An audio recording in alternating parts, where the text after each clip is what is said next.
किसी गांव के एक छोटे से घर में एक बूढ़ी औरत रहती थी। उस घर में सिर्फ एक छोटा सा कमरा था और घर के बाहर एक खुला आंगन था। उसी आंगन में मिट्टी के चूल्हे पर वो बूढ़ी औरत खाना बना रही थी। जल्दी से रोहन की शादी कर देती हूँ ताकि इतनी गर्मी में मुझे खाना न बनाना पड़े। तभी अचानक उसके बेटे ने बाहर से आवाज दी, माँ, अरे माँ, दरवाजा खोलो। अरे आ रही हूँ। आंगन में जो घर का मेन दरवाजा था वो दरवाजा उसकी माँ ने खोला तो देखा बाहर उसके बेटे के साथ एक लड़की भी थी। दोनों के गले में वरमाला थी। उसकी माँ ये देखकर दंग रह गई। ये सब क्या है रोहन? तूने बिना मुझे बताए शादी कर ली। मैंने तेरे लिए गांव की कितनी अच्छी लड़की देखी थी। मैं तेरी शादी उससे ही कराना चाहती थी। ये किसको उठा लाया? माँ, पर मैं इससे प्यार करता हूँ। इसका नाम ममता है। ये शहर की रहने वाली है, पढ़ी लिखी है, खूबसूरत भी है और आपकी बहुत सेवा करेगी। इतने में ममता ने अपनी सास के पैर छू लिए। सासू माँ, हमें आशीर्वाद दीजिए, गुस्सा मत कीजिए, मैं आपको कभी भी शिकायत का मौका नहीं दूंगी। अब जब शादी करके आ ही गए हो तो भगा तो दूंगी नहीं। खैर, रोहन और ममता घर के अंदर आ गए। ममता ने जब घर देखा तो दंग रह गई। इस घर में तो सिर्फ एक ही कमरा है, बाकी आंगन। यहाँ पर मैं कैसे रह पाऊंगी? और आंगन में तो इतनी धूप है कि पूछो ही मत। देखा बेटा, कदम रखते ही अपने रंग दिखाने लगी। अब देखना, ये इस घर में एक हफ्ते नहीं टिक पाएगी। फिर तुझे मेरी पसंद की लड़की से ही शादी करनी पड़ेगी। नहीं सासू माँ, ऐसा कुछ नहीं होगा। मैं और रोहन एक दूसरे से प्यार करते हैं। वो मुझे जैसे भी रखेंगे मैं रह लूंगी। खैर, वो किसी तरह उस घर में रहने लगी। रात में उसकी सास ने सोचा, कल से इसे मजा चखाऊंगी। इसके ऊपर इतना अत्याचार करूंगी कि परेशान होकर ये खुद ही भाग जाएगी। अगली सुबह 8 बजे ही पूरे आंगन में इतनी कड़क धूप हो गई कि वहां बैठना भी मुश्किल था। तभी उसकी सास ने कहा, बहू, आंगन में हमारा रसोई घर है। आज तेरी पहली रसोई भी है। जल्दी से खाना बना, रोहन को काम पर भी जाना होगा। ठीक है सासू माँ। आंगन में रसोई घर के नाम पर सिर्फ मिट्टी का चूल्हा बना हुआ था। ममता वहीं पर बैठ गई। उसने किसी तरह चूल्हा जलाया और खाना बनाने लगी। कुछ ही देर में उसके शरीर से पसीना टपकने लगा। उसकी गोरी गोरी त्वचा धूप की वजह से लाल पड़ गई। आंखों से आंसू निकलने लगे। बार बार वो अपने पल्लू से पसीना पोंछ रही थी। हे भगवान, ऐसे तो मैं ज्यादा दिन तक जिंदा ही नहीं रह पाऊंगी। उसकी सास दूर से ये सब देख रही थी। जब सुबह सुबह इसका ये हाल है तो दोपहर में क्या होगा? मुझे पक्का यकीन है कि कल तक ये खुद ही घर छोड़कर चली जाएगी। प्यार का सारा भूत भी उतर जाएगा। ममता को धूप में खाना बनाते वक्त चक्कर आ रहे थे, लेकिन फिर भी उसने हार नहीं मानी और किसी तरह खाना बनाकर तैयार कर दिया। खाना बनाकर वो जल्दी से कमरे में आई। अपने पति और सास को खाना दिया। क्या हुआ ममता, तुम्हारी आंखें और चेहरा इतना लाल क्यों है? अरे क्या बताऊं, मेरी धूप में खाना बनाने की आदत नहीं है ना, लेकिन धीरे धीरे आदत हो जाएगी। खैर, रोहन तो खाना पीना खाकर काम पर निकल गया। दोपहर में आंगन में और भी कड़ाके की धूप आ गई। सूरज बिल्कुल सर पर था। उसकी सास कमरे में बैठी थी। उसने ममता को भी कमरे में आराम करते हुए देखा तो कहा, बहू, दोपहर हो गई है, मुझे तो बड़ी भूख लगी है।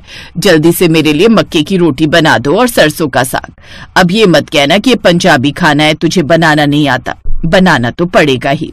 ठीक है सासू माँ, मैं अभी बना कर लाती हूँ। वो बेचारी दोपहर में आंगन में गई, चूल्हा जलाया और खाना बनाना शुरू कर दिया। दोपहर को आंगन में खाना बनाते वक्त उसकी तो हालत ही खराब हो रही थी। हे भगवान, मैं हर रोज यहाँ दोपहर में खाना कैसे बना पाऊंगी इतनी गर्मी में? लेकिन मैं हार नहीं मानूंगी। एक तो सर पर सूरज निकला हुआ था, दूसरा चूल्हे से गरम गरम आग और उसके धुएं से गर्मी दुगना हो गई थी। उसके चेहरे पर बार बार धुआं आ रहा था। उसकी आंखों से आंसू निकल रहे थे। वो ज्यादा देर तक गर्मी बर्दाश्त नहीं कर सकी और वहीं बेहोश हो गई। तभी उसकी सास वहां पर आ गई। ये देखो, पहले दिन ही दोपहर की गर्मी नहीं झेल पाई और बेहोश हो गई।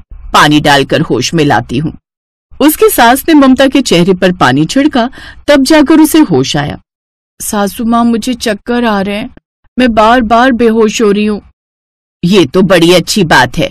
तू ये सब बर्दाश्त नहीं कर सकती तो अपना बैग उठा और यहाँ से वापस चली जा।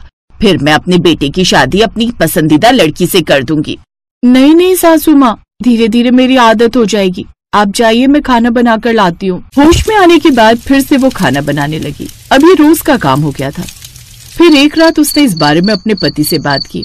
रोहन, चलो ना, शहर में चलकर रहते हैं, यहाँ मैं नहीं रह पाऊंगी। ममता, माँ तुम्हारी परीक्षा ले रही है, तुम्हें ये सब तो करना ही होगा और माँ का दिल जीतना पड़ेगा ताकि उन्हें पता चले कि मेरी पसंद ही सबसे अच्छी थी। ठीक है, आपके लिए इतना तो कर ही सकती हूँ। ऐसे ही दिन बीत रहे थे। फिर एक रोज दोपहर को वो आंगन में खाना बना रही थी। खाना बनाते बनाते अचानक वो बेहोश होने लगी। सासू माँ पानी, सासू माँ पानी दे दो, सासू माँ जल्दी से पानी दे दो, मैं बेहोश हो रही हूँ। उसकी सास मस्त कमरे के अंदर सो रही थी। तभी घर के बाहर से एक दूसरी लड़की गुजरी। उसकी नजर ममता पर गई। अरे ये क्या, ये तो रोहन की बीवी है। वो लड़की भागकर उसके पास गई, उसके चेहरे पर पानी डाला और उसे पानी पिलाया। तब जाकर उसे होश आया। आपका बहुत बहुत शुक्रिया। कौन है आप? मेरा नाम मीरा है। तुम खाना बनाते बनाते शायद बेहोश हो गई थी।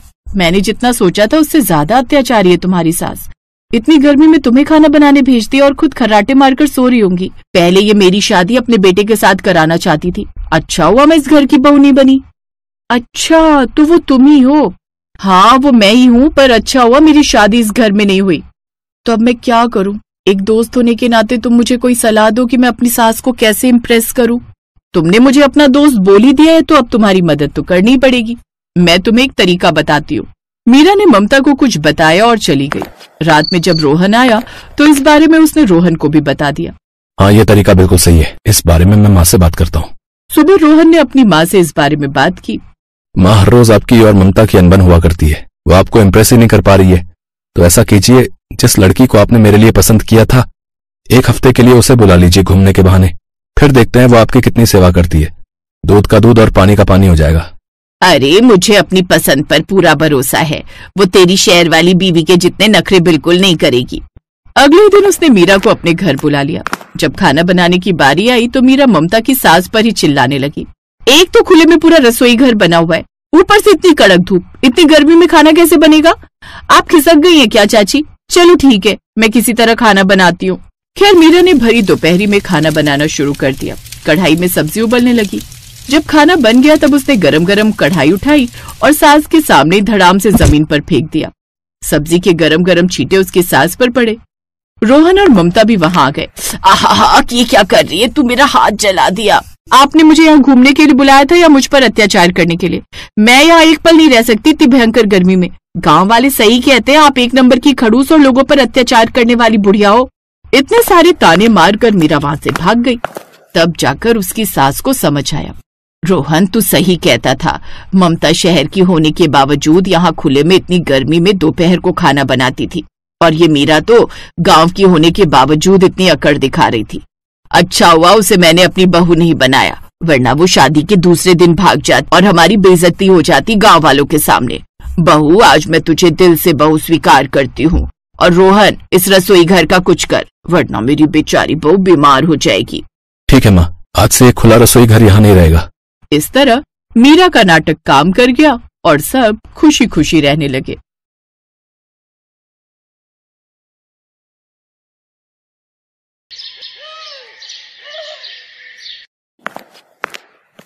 आरती, तुम इस शादी से खुश तो हो ना? जी हाँ। पता है, मैंने जब तुम्हें पहली बार देखा था ना, मैं तभी समझ गया था कि ऊपर वाले ने तुम्हें मेरे लिए ही बनाया है। और संजोग देखो, मेरे माँ बापों को भी तुम पसंद आ गई, और शायद तुम्हारे माता पिता को मैं। पर एक बात बताओ, मैं तुम्हें पसंद हूँ ये तुमसे तो पूछा गया था ना? जी नहीं। अरे ये क्या बात हुई? जिसकी शादी होनी है कम से कम उससे तो पूछा ही जाना चाहिए। जी, हमारे गांव में लड़कियों से नहीं पूछा जाता है। ये तो बड़ी गलत बात है। मैंने तो आपको ठीक से देखा भी नहीं था, बस एक नजर ही देख पाई थी। अरे पर तुम तो मेरे सामने ही बैठी थी उस दिन। जी बैठी तो थी, पर नजर उठाकर आपको देखने की हिम्मत ही नहीं हुई मेरी। तो लो, अब देख लो, क्योंकि अब तो कोई चारा नहीं बचा है। अब तो हो गया अपना ब्याह। अब तो तुम्हें जीवन भर यही चेहरा देखना पड़ेगा। असल में आरती एक बहुत छोटे से गांव में रहती थी। उसकी शादी बगल के गांव सूरजपुर के रहने वाले अनिल के साथ हुई थी। अनिल बहुत ही भोला और सीधा आदमी था। फिर 2 दिन बाद, अरे वाह, ये पराठे किसने बनाए? क्यों, क्या हुआ? ऐसे क्यों पूछ रहा है? ये आपके हाथ का स्वाद तो नहीं है माँ? ये तेरी भाभी ने बनाए, तभी तो मैं कहूँ माँ ये पराठे बहुत स्वाद बने। भाभी हैं कहाँ? वो नहाने गई है, आती ही होगी। भाई मुझे तो बहुत खुशी हुई कि भैया को आप जैसी पत्नी मिल गई। ऐसा क्यों कह रहे हैं आप? अरे आप नहीं जानती इन्हें, एक नंबर के भोलू चंद हैं। मैं तो हमेशा माँ से कहता था कि देखना कोई लड़की कभी घास नहीं डालेगी इन्हें, लेकिन किस्मत देखो हमारे भैया की, कितनी सुंदर भाभी लाए हैं। लता और हरिया के घर का माहौल बड़ा ही खुशनुमा था। बड़ा बेटा अनिल जितना सीधा और शरीफ था, छोटा बेटा सुनील उतना ही शरारती और मस्करा। धीरे धीरे नई बहू आरती ने अपने स्वभाव से सबका दिल जीत लिया। अब तो आरती और सुनील की भी अच्छी पटने लगी थी। सुनील भैया बताइए खाने में क्या खाएंगे? आप मुझसे पूछ रही हैं भाभी? हाँ, हर रोज मैं घर के बड़े लोगों से पूछती हूँ, मगर कभी घर के सबसे छोटे से भी तो उनकी पसंद पूछनी चाहिए ना। कसम से भाभी, आज आपने बता दिया कि आप कितनी अच्छी हैं, वरना मुझसे तो यहाँ कोई पूछता ही नहीं कि मुझे क्या पसंद है। वैसे भाभी मुझे ना आपसे एक जरूरी बात करनी थी। हाँ बोलो ना भैया। यहाँ नहीं भाभी, अगर माँ पापा ने सुन लिया तो बवाल हो जाएगा। आप एक काम करो, जब आपका काम पूरा हो जाए तो हम छत पर बात करेंगे। ठीक है, मैं आ जाऊंगी। ये कहकर सुनील छत पर चला गया और फिर थोड़ी देर बाद आरती भी वहां आ गई। अरे वाह, छत पर कितना अच्छा लग रहा है ना, कितना अच्छा मौसम है। अरे भाभी आपको इस मौसम की पड़ी है, और यहाँ मेरे जीवन में पतझड़ आने वाला है, मेरी मदद करो भाभी। मैं कुछ समझी नहीं भैया। भाभी वो कमलापुर का नाम सुना है ना आपने? वहाँ एक लड़की रहती है रितु, मैं उससे प्यार करता हूँ। हे भगवान, ये क्या कह रहे हो भैया? प्रेम विवाह करना चाहते हो आप? हाँ भाभी, लेकिन रितु को देखने रिश्ते वाले आने लगे हैं और उसकी जल्दी ही किसी से शादी हो जाएगी। उधर उसकी जान सूख रही है और इधर मुझे चैन नहीं आ रहा। अब अच्छा, मैं कोशिश करती हूँ। सुनील ने भोली भाली आरती को बड़ा खतरनाक काम सौंप दिया था, पर आरती ने भी अपने सास ससुर से जिद करके उन्हें मना लिया और आखिरकार सुनील की शादी रितु से हो गई। रितु एक अमीर जमींदार की बेटी थी। ये क्या माँ जी, आप लोग चूल्हे पर खाना बनाते हो? हाँ छोटी बहू। क्या माँ जी, आजकल चूल्हे पर खाना कौन बनाता है? अरे मैं बनाती हूँ ना, तेरी जेठानी आरती बनाती है और हमारे गांव की तो सारी औरतें बनाती हैं। माँ जी, अब तो गैस चूल्हे का जमाना है, न लकड़ी का झंझट, न धुएं की चिंता और न ही फूकने की टेंशन। हाँ वो तो मैंने भी सुना है, पर रोटी में गैस तो नहीं भरती होगी ना? क्या? अरे नहीं माँ जी, ऐसा कुछ नहीं है। इस सब के बाद हम गैस चूल्हे पर खाना बनाएंगे। ठीक है छोटी बहू, जैसा तुम ठीक समझो। उम्र और रिश्ते दोनों में छोटी होने के बावजूद रितु सामने से आरती को काम बताती रहती, पर घर में कलेश ना हो ये सोचकर आरती कुछ नहीं कहती। इस तरह धीरे धीरे रितु ने आरती और लता दोनों को गैस चूल्हा जलाना सिखा दिया। और फिर एक दिन जब आरती उसी गैस चूल्हे पर खाना बनाने जा रही थी, तभी उसके हाथ से कुकर छूट गया, जिससे गैस चूल्हा थोड़ा चटक गया। ये क्या कर दिया तुमने? चूल्हे पर खाना बनाने वाली तुम्हें चाहे लाख सिखा लो, लेकिन तुम रहोगी गवारी।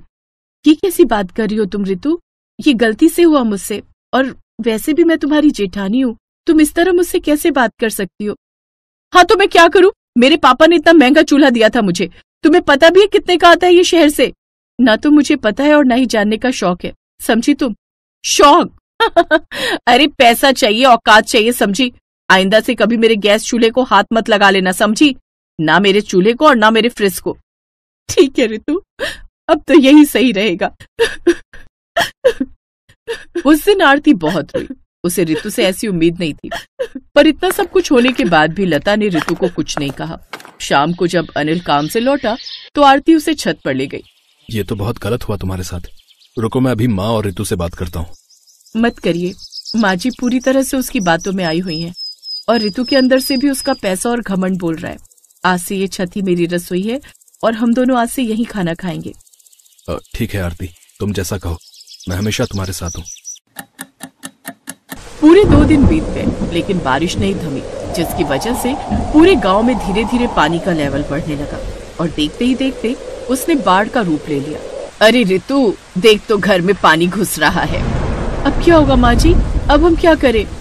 सबसे पहले तो रसोई में से अपना गैस चूल्हा हटा, अब ऐसा कर ऊपर छत पर ले चल उसे, वहाँ आरती की रसोई में ले जाकर रख दे उसे, वो मना नहीं करेगी। डर के मारे रितु ने गैस चूल्हे को वहीं छोड़ा और अपनी जान बचाने के लिए छत पर भागी। उसने देखा कि लता और पूरा परिवार आरती की छप्पर वाली रसोई में दुबका बैठा है। वो बारिश में भीगती रही, पर आरती की रसोई के अंदर आने की उसकी हिम्मत ही नहीं हुई। बाद में लड़ लेना जितना भी लड़ना है, फिलहाल अंदर आ जाओ, वरना बीमार पड़ जाओगी देवरानी जी। रितु आखिरकार मजबूर होकर आरती की रसोई के अंदर आ ही गई। फिर आरती ने कहा, शाम को साग और रोटी बना रही हो, रितु तुम खा लोगी ना, या कुछ और बनाऊं तुम्हारे लिए? आरती की बात सुनकर रितु की आंखों से पश्चाताप के आंसू गिरने लगे। वैसे ये मिट्टी वाला चूल्हा भी इतना बुरा नहीं है, थोड़ा टाइम लगता है पर खाना अच्छा बनता है इस पर। भाभी आप सिखाएंगी मुझे इस चूल्हे पर खाना बनाना, क्योंकि मेरा गैस चूल्हा तो नीचे ही रह गया पानी में। ऋतु की बात सुनकर सभी लोग हंसने लगे और आरती की छत की रसोई और उसके चूल्हे ने पूरे परिवार को फिर से एक कर दिया।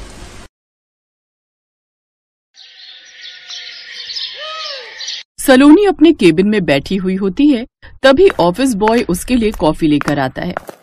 ये लीजिए मैडम आपकी कॉफी। हाउ डेयर यू, बिना मेरी परमिशन के अंदर आने की तुम्हारी हिम्मत कैसे हुई? तुम्हें कुछ मैनर्स है या नहीं? ओह, वैसे तुम गरीबों को कौन सी सेंस होती है? अब बाहर जाओ और पहले मेरे केबिन का गेट नॉक करो, उसके बाद ही अंदर आना। और हाँ, मे आई कम इन बोलना, तभी अंदर आना। उसकी बात सुनकर ऑफिस बॉय वापस बाहर जाता है और दरवाजा नॉक करके कहता है, क्या बोलना था?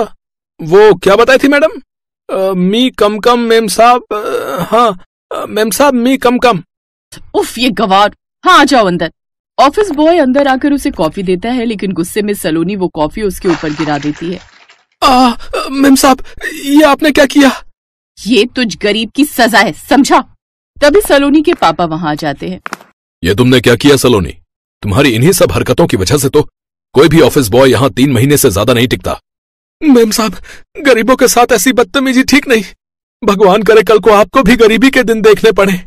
सलोनी शहर के एक बड़े बिजनेसमैन की बेटी थी, जो कि गरीबों को अपने पैर की धूल समझती थी। वो बड़ी घमंडी थी। ये तुमने क्या किया सलोनी? ओह कम ऑन डैड, इन गरीबों के साथ तो ऐसा ही करना चाहिए। तभी वहां उनकी कंपनी में काम करने वाला रोहित आता है। मे आई कम इन सर? यस सर, ये फाइल रेडी है, आप चेक कर सकते हैं। रोहित को देखते ही सलोनी का सारा गुस्सा शांत हो जाता है, क्योंकि मन ही मन वो रोहित को पसंद करने लगी थी और रोहित भी उसे पसंद करता था। लेकिन रोहित उनकी कंपनी में काम करने वाला एक एम्प्लॉय था, साथ ही अपने घर में कमाने वाला भी वो इकलौता ही था। उसके परिवार में उसके माता पिता के अलावा एक छोटा भाई था जो अभी पढ़ाई कर रहा था, इसलिए घर की सारी जिम्मेदारियां रोहित पर ही थी। सलोनी ने बार बार रोहित को शादी के लिए फोर्स किया, जिस कारण रोहित भी उसे इनकार नहीं कर पाया और कुछ दिनों बाद सलोनी ब्याह कर अपने ससुराल आ गई। रोहित का परिवार एक मिडिल क्लास परिवार था, जहां हर खर्च सोच समझ कर करना होता था। शादी के कुछ दिन बाद, रोहित मुझे 20,000 रुपए चाहिए। क्या? लेकिन क्यों? क्यों मतलब? शॉपिंग पर जाना है। जब से मैं यहाँ पर आई हूँ मैंने अपने लिए नए कपड़े ही नहीं बनवाए। लेकिन अभी तो हमारी शादी को महीना भर ही हुआ है। शादी पर वैसे भी तुमने कितने सारे कपड़े बनवाए। हाँ, तो मेरा फिर मन है कपड़े बनवाने का। लेकिन सलोनी तुम समझो, अगर मैं 20,000 तुम्हें दे दूंगा तो बाकी सब घर खर्च चलाने में मुझे दिक्कत हो जाएगी। गुस्से में सलोनी वहां से चली जाती है। उनकी शादी के कुछ दिनों बाद से ही उनमें झगड़े शुरू हो गए, क्योंकि सलोनी की फरमाइशें बढ़ती जा रही थी। लेकिन फिर भी रोहित उसे खुश रखने की कोशिश करता था। ऐसे ही एक रोज, माँ सलोनी कहाँ है? बेटा, सलोनी तो बाजार गई हुई है, काफी देर हो गई, एक बार फोन करके देख। हाँ मैं करता हूँ। वैसे मैं सोच रहा था अगले हफ्ते सलोनी का जन्मदिन आ रहा है, तो क्यों ना हम घर पर एक छोटी सी पार्टी रखें। सलोनी को अच्छा लगेगा। वर्षा दीदी और जीजू को भी बुला लेंगे। हाँ, ये तो बहुत अच्छी बात है बेटा। सलोनी का इस घर में पहला जन्मदिन है, अगर हम उसका जन्मदिन करेंगे तो उसे अच्छा लगेगा। रोहित बेटा, एक काम कर, मेरे जो मित्र हैं उनका केटरिंग का काम है, वो घर में पार्टी की अच्छी व्यवस्था कर देंगे। मैं उन्हें फोन मिला देता हूँ। तभी सलोनी आ जाती है। 1 सेकंड पापा जी, बर्थडे मेरा है तो पार्टी की प्लेस और पार्टी की सारी अरेंजमेंट्स भी मैं ही डिसाइड करूंगी। ये आप जो कैटरिंग और घर में पार्टी का बोल रहे हैं, ये मेरे स्टेटस में नहीं है। मुझे अपने तरीके से अपना जन्मदिन मनाने की आदत है और मैं पहले ही 7 स्टार होटल में बुकिंग करके आ चुकी हूँ। और हाँ, टेंशन लेने की कोई जरूरत नहीं है, सारा अरेंजमेंट मेरे पापा देख रहे हैं। उन्होंने मुझे अपना क्रेडिट कार्ड दे दिया था, मैं उससे बिलिंग करके घर आ रही हूँ। बस आप सब तैयार रहना, मेरे बर्थडे की शाम 7 स्टार होटल में पार्टी है, तो आप सभी थोड़ा अच्छे से बनकर चलिएगा, मेरी इंसल्ट ना हो बस। सलोनी, ये क्या तरीका है? रोहित गुस्से में आने ही वाला था कि तभी उसकी माँ उसे रोक देती है। रोहित बेटा, आराम से, कोई बात नहीं। सलोनी का पहला जन्मदिन है, उसे अपने हिसाब से करने दे, हमारा बीच में बोलना ठीक नहीं। अगर वो चाहती है कि हम उसके जन्मदिन पर उसके साथ होटल जाएं, तो हम सब जरूर जाएंगे, आखिर वो इस घर की बहू है। रोहित बेटा, तुम्हारी माँ ठीक कह रही है, और फिर जन्मदिन मनाने से सलोनी की खुशी देखनी है कि वो किसमें खुश है। अब कहीं भी मनाओ, चाहे घर में या बाहर। माँ मैं अभी आता हूं। रोहित कमरे में जाता है और सलोनी पर गुस्सा होने लगता है।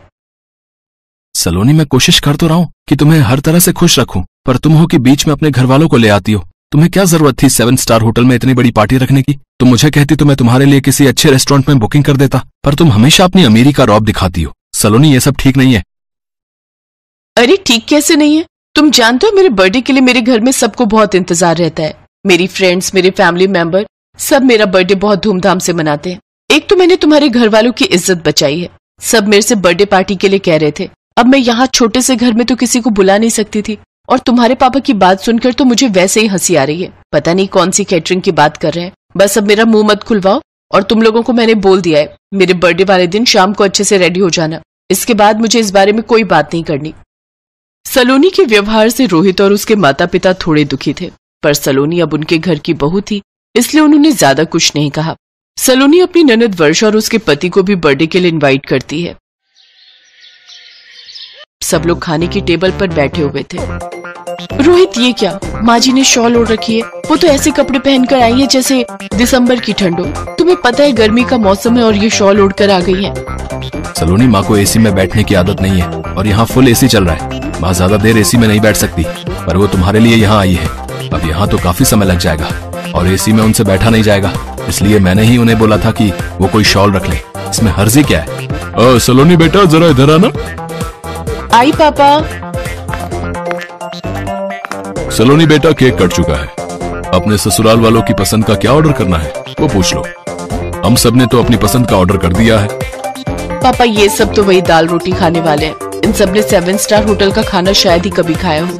पहले वो देखो ना, वर्षा दीदी के बच्चे ऐसे कोल्ड ड्रिंक पी रहे हैं जैसे उन्होंने लाइफ में कभी कोल्ड ड्रिंक पी ही ना हो। सच कैसे गवार ससुराल वालों को बुला लिया मैंने अपनी बर्थडे की पार्टी में। तभी वर्षा वहां से गुजरते हुए सलोनी की बात सुन लेती है और वो अपने दोनों बच्चों को समझाकर बैठा देती है। रोहित के मम्मी पापा ज्यादा हैवी खाना नहीं खाते थे, तो उन्होंने दाल और चपाती ही खाई। रोहित का मन थोड़ा खराब था और वर्षा भी सलोनी की बातें सुन चुकी थी, पर सलोनी के बर्थडे की वजह से कोई कुछ बोल नहीं रहा था। कुछ देर बाद उसे उसके दोस्त दोबारा डांस के लिए बुलाने लगते हैं। सलोनी आ ना यार, थोड़ा और डांस करते हैं। तेरा बर्थडे है, कितना मजा आ रहा है यार बहुत थक गई हूँ, इतनी देर तो तुम लोग के साथ डांस किया है। अच्छा ठीक है चलो। सलोनी जैसे ही दोबारा डांस के लिए उठने लगती है, अचानक चेयर के कोने से उसकी ड्रेस फंस जाती है और पीछे से पूरी फट जाती है। सलोनी एकदम से बैठ जाती है। अब यार मेरे ना पैर में एकदम दर्द हो गया है, एक काम करो तुम लोग करो डांस, मैं अभी आती हूँ। सलोनी बेटा मैं जरा तुम्हारे पापा के साथ रिसेप्शन पर होकर आती हूँ, तुम्हें काम तो नहीं है ना? नो मॉम मैं ठीक हूँ, आप हो आओ। काफी देर तक सलोनी चेयर से जब नहीं उठी तो रोहित परेशान हो गया। क्या बात है सलोनी, तुम इतनी परेशान क्यों हो रही हो? मुझसे तो कह सकती हो। रोहित मेरी ड्रेस पीछे से फट गई है और वो इतनी ज्यादा फटी है कि मैं उठ भी नहीं सकती। अब सबसे मैं क्या कहूँ कि मैं क्यों नहीं खड़ी हो सकती? बहुत देर से सब मुझे बुला रहे हैं, मुझे कुछ समझ नहीं आ रहा मैं क्या करूँ। रोहित अपनी माँ और बहन से इस बारे में बात करता है। वो लोग सलोनी के पास जाती हैं। सलोनी बेटा तुम चिंता मत करो, ये लो तुम मेरी शॉल ओढ़ लो, तुम आराम से खड़ी हो सकती हो।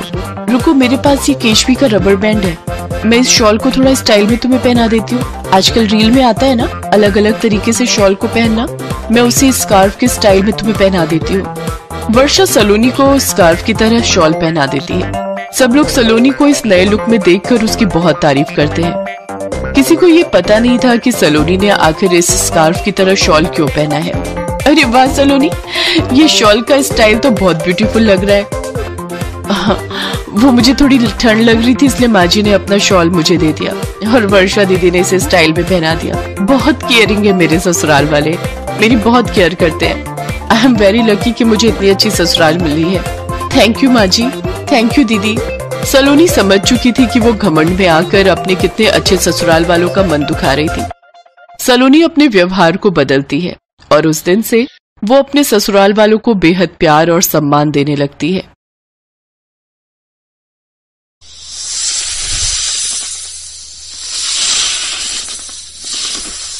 ऑन कर दो, बहुत गर्मी हो रही है। और मुझे बहुत जोरों की नींद भी आ रही है। ओए, अभी तो तू एसी खोलने के लिए बोल रही है, कल को जब दादी के पास गांव जाएंगे तो वहाँ कोई एसी नहीं मिलने वाला। मम्मी, क्या मयंक सच कह रहा है? दादी माँ के घर पर एसी नहीं चलेगा? ये सब बातें वहाँ जाकर पता चलेंगी। अब चुपचाप सो जाओ, कल सुबह हमें जल्दी निकलना है। प्रिया बेटा, गांव में इतनी फ्रेश एयर होती है कि तुम्हें एसी की जरूरत ही नहीं पड़ेगी। तुम दोनों वहां जाकर देखना कितना एंजॉय करोगे।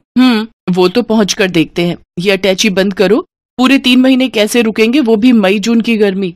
और माँ जी को भी ननद जी की सगाई का फंक्शन गर्मियों में ही रखना था। सुहाना, मधु के ससुराल वाले शादी सर्दियों में मांग रहे हैं, इसलिए माँ ने सगाई का फंक्शन रखा है ताकि बात पक्की हो जाए। चलो ये लो, अटैची पैक हो गई है। टाइम से सो जाओ, सुबह फिर मुझे कार ड्राइव करनी है। Good night. विंटर्स में रख लेती। मनोज का परिवार गांव में रहता था। सुहाना और बच्चे पहली बार गांव जा रहे थे। सुहाना की शादी के बाद उसकी सास और ननद ही शहर में रहने आए थे, पर सुहाना का कभी गांव जाना ही नहीं हुआ। मनोज की शादी शहर में ही हुई थी। पहली बार सुहाना बच्चों के साथ गांव जा रही थी, इसीलिए वो परेशान थी कि गर्मियों में न जाने गांव में क्या हालत होगी। बच्चों को एयर कंडीशनर की आदत है, पता नहीं वहां क्या हाल होगा। यही घबराहट सुहाना और बच्चों के मन में थी। अगले दिन मनोज सुहाना और बच्चों के साथ गांव पहुंचता है। सुहाना बहू, क्या बात है? जब पिछली बार पहले शहर में तुम्हें देखा था तो तुम्हारी सेहत बहुत अच्छी थी। बच्चे भी बड़े कमजोर हो गए हैं। क्या बात है, कुछ खाते पीते नहीं हो क्या? माँ, अब ये लोग गांव आ गए हैं, अब इन्हें अपने हिसाब से खिला पिलाकर तगड़ा करो। हाँ बेटा, तुम चिंता मत करो। अब ये बच्चे मोटे ताजी सेहत वाले होकर ही शहर जाएंगे। ये लो बच्चों, ठंडी ठंडी मीठी लस्सी पियो। दादी, लस्सी वो क्या होता है? बिटिया, लस्सी जो दही से बनती है, पीकर देखो फिर पता चलेगा। दादी, मुझे भी लस्सी पीनी है। हाँ हाँ बेटा। मधु, ओ मधु, लस्सी के गिलास और ले आ बिटिया। माँ जी, और रहने दीजिए, ये बच्चे तो ऐसे ही कह रहे हैं। मैं इन्हें इसी में से थोड़ा थोड़ा दे दूंगी, ये दोनों पी नहीं पाएंगे। नहीं मम्मी, मैं पी लूंगा, मुझे पूरी पीनी है। हाँ हाँ, मेरा बेटा पूरा पी लेगा। और लस्सी तो बहुत फायदा करती है। गर्मियों में ठंडा पेय पदार्थ है, इसको पीने से शरीर ठंडा रहता है। मैं रेस लगाऊंगी, देखती हूँ तुम दोनों में से कौन जल्दी लस्सी पीता है। सुहाना देखती है प्रिया और मयंक गटगट लस्सी पीकर गिलास खाली कर देते हैं। उन्होंने बहुत शौक से लस्सी पी थी। कई बार सुहाना शहर में बच्चों को दूध या दही देती थी तो नहीं लेते थे, जबरदस्ती देना पड़ता था। पर आज तो दोनों बच्चे लस्सी को एकदम से पी गए। दादी, मैं फर्स्ट हूँ। दादी, मैं फर्स्ट हूँ। हाँ हाँ, दोनों फर्स्ट आए हो। अब तुम दोनों को इनाम मिलेगा। ये देखो, बाग के पके हुए मीठे मीठे रसीले आम। तुम दोनों बच्चों को आम पसंद है ना? वाव, मैंगो। मैंगो तो मुझे बहुत पसंद है। बस, तो फिर अब हम इन आमों को बाल्टी में ठंडे पानी में भिगो देंगे ताकि इनकी गर्मी निकल जाए और ये ठंडे हो जाए। फिर मैं इन आमों को रात में तुम्हें खाने के लिए दूंगी। सच माँ, बच्चे गांव आकर कितना कुछ सीख जाएंगे। बस आज पहला दिन है ना, तो ये सोच रहे हैं कि बच्चे कुछ नहीं कहेंगे। 1-2 दिन बाद देखना कितना शोर मचाएंगे। अब आज रात को जब इनको एसी नहीं मिलेगा ना, तब पता चलेगा शहर की गर्मी और गांव की गर्मी में कितना फर्क है। गर्मी के मारे जब पसीने छूटेंगे, मच्छर काटेंगे, तब कहेंगे वापस शहर चलो। क्या हुआ भाभी, आप क्या सोचने लगे? ये लो आपकी लस्सी। और शाम के खाने के लिए मैंने दाल चावल, अरबी की सूखी सब्जी और मटर पनीर बनाया है। वो माँ कह रही थी कि बच्चे दाल चावल पता नहीं खाए या ना खाए, इसलिए मटर पनीर शौक से खा लेंगे। हाँ हाँ ठीक है, वैसे मैं आऊँ क्या तुम्हारी हेल्प के लिए? नहीं नहीं भाभी, वो तो सब लोग मिलकर कर रहे हैं, आप आराम करो। कितने दिनों बाद तो हमसे मिलना हुआ है। मैं थोड़ी देर में खाली होकर आपसे बात करती हूँ, आप माँ के साथ बैठकर बातें करो। बच्चे गांव आकर सचमुच बहुत खुश थे। वो अपनी दादी और बाकी सब रिश्तेदारों के साथ खूब हंस खेल रहे थे। रात के समय प्रिया बोली, दादी गर्मी लग रही है, एसी ऑन करना है। अरे बच्चों, तुम दोनों मेरे साथ छत पर चलो, सबके बिस्तर छत पर ही बिछाए हैं। माँ, कितने दिनों बाद आज हम सब मिलकर छत पर सोएंगे। सचमुच बहुत ही बढ़िया नींद आएगी। अब तो मेरी आंख सुबह ही खुलेगी। मधु, मुझे तो एक मोटी चादर दे देना, रात को ठंड हो जाती है। ठीक है भैया। मनोज, कितनी बार तुम्हें कहा था कि गांव आने से पहले एक एसी गांव में भिजवा दो ताकि यहाँ फिटिंग हो जाती तो हम कमरे में आराम से सो सकते थे। सुहाना, हम लोग शहर में रहते हैं और मधु कुछ टाइम बाद अपने घर चली जाएगी। माँ को एयर कंडीशनर की आदत नहीं है। मैंने माँ को कहा था, पर उन्होंने कहा था कि वो कभी यहाँ रहती है, कभी हमारे पास शहर में, तो एयर कंडीशनर लगाने का फायदा ही क्या। यहाँ पर तो सब लोग छत पर ही सोते हैं। बहुत बढ़िया नींद आती है। यहाँ कोई नहीं चलाता एसी, सबको खुली हवा में सोने की आदत है। और देखो बच्चे भी माँ के साथ कितने आराम से छत पर सोने चले गए हैं। सुहाना देखती है कि बच्चे छत पर अपनी दादी के साथ लेटे हुए कहानी सुन रहे थे और कहानी सुनते सुनते सो गए। सुहाना हैरान रह जाती है। कुछ दिनों बाद मधु की सगाई का फंक्शन बहुत अच्छे से हो जाता है। बच्चे जब तक गांव में रहे उन्होंने एक बार भी किसी बात को लेकर जिद नहीं की। गांव की गर्मी का असर बच्चों पर बिल्कुल भी नहीं हुआ। सुहाना समझ जाती है कि उसकी सोच गलत थी। बच्चों ने गांव की गर्मी को खूब एंजॉय किया। जिस तरह शहर में गर्मी से बचने के मशीनरी साधन उपलब्ध हैं, उसी तरह गांव में गर्मी से बचने के प्राकृतिक साधन उपलब्ध हैं। वो खुश थी कि बच्चों को हर स्थिति में रहने की आदत हो गई, भले ही वो गांव में रहे या फिर शहर में। वो अपने आप को स्थिति के अनुसार बदल लेंगे। बच्चों, तुम सब बहुत याद आओगे।